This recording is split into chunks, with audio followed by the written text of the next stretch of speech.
to go for that vengeance if you are up against a 1-1 on the Phobius in a losing lane like this.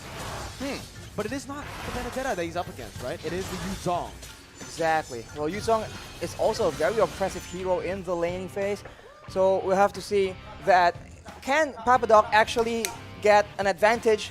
And if he does have an advantage, right, it's still up to the rest of the team to enable, to try and catch out the players before the Phobius in the hands of Papadog can actually make those crazy plays.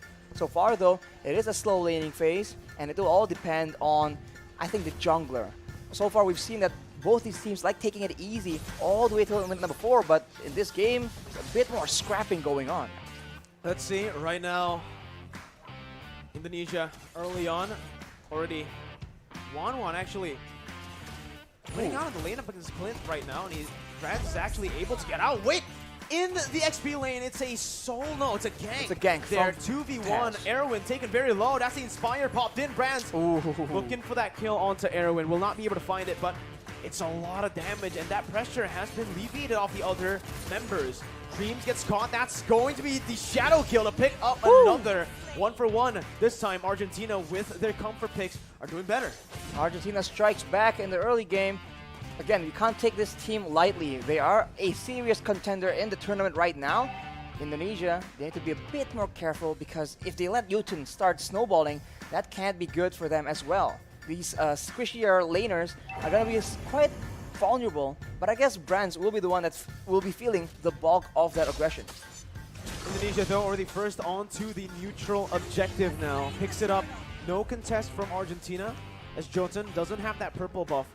Without the purple buff, Hayabusa is going to find it very difficult to contest or even to gank. So for Argentina, it does feel like their win condition is solely on getting the picks early on. They can't really go for the neutral objective control. Dreams there with a cheeky invade, looking for that steal. But Taz on this Demon Slayer Benedetta. I wonder if he's going to go damage or tank. I think damage must be the way to go. He has that Demon Slayer emblem, so it's a interesting hero. Able to be built quite a few different ways, hybrid, tank, full damage. But right now, we keep talking about the lane management in game number 1. In game number 2 here, I think it's no different. Indonesia has so many wave clear tools to actually work around with. Psychots, Taz, as well as Hijime can all do that, but look at that aggression coming in, and they're not done yet. Jotun able to maneuver himself out of that position, but now he's going to get caught in the stun. Doesn't have the shadow kill to play with here to guide him as well, but a Luminal Blast forces Erwin to pop that circling eagle, leaving Jotun behind for Indonesia to take. Erwin trying to dish out damage back, but again, it's Indonesia that it really feels like Indonesia has Argentina's number in the rotation game. You can see how they can just have such a good read on Argentina, because Dreams, he charged the Numenon Blast preemptively towards the top side, so they are a few steps ahead in these very messy skirmish engagements. And I think Taz is waiting. He's trying to try and steal that purple buff. Does he have backup though? That's the main question. He's all alone here. He's still looking for that retribution battle, but decides to back off. Using Eye for an Eye to get out of the circling eagle. Meanwhile, in the XP lane, Hijime and Psychots finds a kill. That's the second kill over to Papadog, who's not having a blast on this Phobius in that XP lane, Arashi. We mentioned it, up against the Yuzong. It's going to be really difficult to lane, especially with the ganks that's constantly just being placed by Indonesia. Not only are they having a Phobius fall behind, they're having Psychots on the Yuzong, just absolutely wrecking it in that EXP lane. That can't be good as the Indonesians are pushing the aggression, and look at that. Real world manipulation popped in. Jotun looking for an opening as Hijime jumps back to the black shoes, but it's going to be caught by Jotun, who was very patiently waiting. They're going to blast onto Civ and on towards Erwin as that's the crossbow attack opened up. Erwin taken low, still able to survive, but with Civ down, this means that not only is Indonesia winning in the XP lane, this Wan on the hands of Brands as well is ahead, which is not a good sign. Absolute disaster as far as the laning phase is concerned. And look at the babysit coming in, but on the other side of the map, that is Psychots just making a very aggressive play. It almost pays out in a kill. Unfortunately, not just yet. They're just pushing the tempo again and again. And Argentina, which lane are they supposed to make plays in? Because at every moment they're getting out-rotated, and Indonesia is just in the bushes waiting for them to walk in unsuspectingly. It's absolutely insane right now. 5-2. Taz jumps in all alone there, looking for the purple buff, finds it and gets out. No punishment. It's actually going to be Indonesia who looks for the collapse under the tier 2. Real world inflation popped in, but Psychos jumps to the Furious Dive now. In the midst of it all, Arrow going to be taken low, but Dreams is still alive with the help of Taz, who jumps in with the final blow. Looking for another kill right now as he jumps out, and he buys enough time for Brands to pick up that top side tier 1. They didn't lose a single member in that dive. If you thought Argentina completely out-macroed Slovenia yesterday, this is a bit of a repeat because Indonesia is absolutely leagues ahead from Argentina. Unfortunately, Dreams was not taken out, and due to him being so low, it baits the rest of the members of Argentina, and Indonesia were able to punish that. And while all that is happening, the fight began without Brands, and doing that, Brands just didn't stay still. Goes for objectives, goes for more farm. And we talked about the 1-1 having a good lane. Brands is having an amazing lane, and in the late game, that cannot be good for the side of Argentina. 6th minute, 4-man dive, 4v5, Arashi. That's what made it super impressive. It wasn't a 5v5, it was a 4v5, and they still got out with the better trade. They still were able to take that purple buff unpunished. They were the ones actually punishing Argentina for stepping into their own jungle. They are treading the line so carefully. I mean, at any moment, any small misplay can lead to disaster in these very risky plays, but Indonesia is making it happen.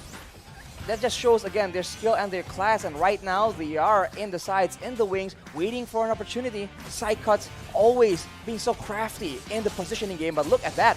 Jotun has the quad shadow, gets out, but it's going to be chunked by Hijume, who follows him under the turret with the black shoes, gets out. Real world inflation popped in, but that's going to be Tatu, who targets him down with the final blow. Forcing the flicker out, Dream taken down in the back lines by Papa Dog as he jumps in with the demonic force. Hijume falls as well. Indonesia, too over aggressive, finally punished here by Argentina, but Brands is looking for the crossbow attack. Pops in the end against Papa Dog, who gets the safety with the guiding wind. Taz still looking for his Psychos with the Black Dragon form now, still going for this fight. It's a 3v5, but Indonesia still are able to push Argentina back, but it does not change the fact that Argentina were able to find another 2 kills.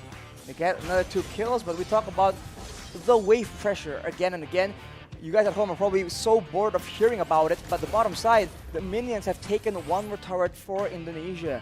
You take a look at the items here, 4 Brands, Corrosion Scythe, having the Demon Hunter Sword as well. These thicker, tankier members on the side of Argentina are going to be suffering from that percentage HP damage from the Demon Hunter Sword, and it's only going to get worse from here on. That is 2 core items for 1-1. That's really not what Argentina won. It's the reverse. 1-1 with the Demon Hunter Sword, the Corrosion Scythe so early on, and now I do believe he is building towards the Windtalker, which is going to be, again, that countermeasure for Brands to go up against the Phobias. When you start to have more attack speed, and when you start to be able to actually dash faster than the Demonic Force, that's when Wanwan can actually somewhat counter the Phobias. Taz is all alone, and he actually baits the entire team, baits some resources as well for Psychos. Goes in for the Black Dragon form, petrifying Jotun. And just like that, that's the jungler taken out. That's also Meteoro who falls in the mid lane to Brands. Papa Dog isolated, zoned away from the rest of his team as he'll be stunned up and he will be slain up in the top side. Look at Brands. 3-0. Brands pushing in the mid lane without a care. He is alone. He is staring 2 members of Argentina in the face. It doesn't matter. He is so ahead right now. He has that confidence, the mechanical skill. And look at that. He's behind the turret. That is, you're not supposed to do that as a marksman, but Brands doesn't care, I guess, as Indonesia wrestles away the control in the jungle from Argentina. But look at that right now.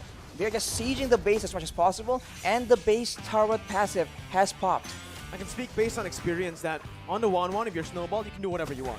Yeah. So we'll see once again. Psychots wants to do whatever he wants as well with the Black Dragon form, just penetrating into that base, zoning 4 members away from the base turret.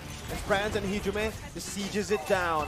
Taz now, Lure Blade has the Numenon Blast canceled out, but he flickers forward, getting the damage and the stun onto Meteoro, who's forced to flicker back out again. Taz now under the turret range, forced to back away. Shadow Kill popped in, won't be able to find enough damage to take anyone down. That's another resource, the real world manipulation by Meteoro to defend.